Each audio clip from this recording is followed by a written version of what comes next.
Hello, magandang tanghali po sa inyo lahat. Ito po si Romel, ang inyong kuya Taba. Ayan. Arito tayo ngayon. Ito ba? Ayun. May bago tayong tatambakan dito, no? Ito medyo malaki-laki to. Pero medyo partition lang no.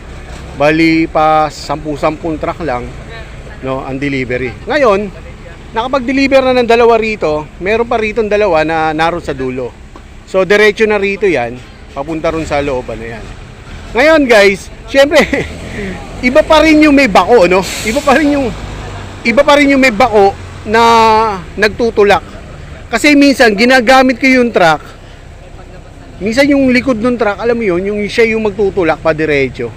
Though kaya naman minsan, pero syempre hindi natin baka masira yung di ba? Kaya mas maganda yung meron kayong bako. Kaya guys,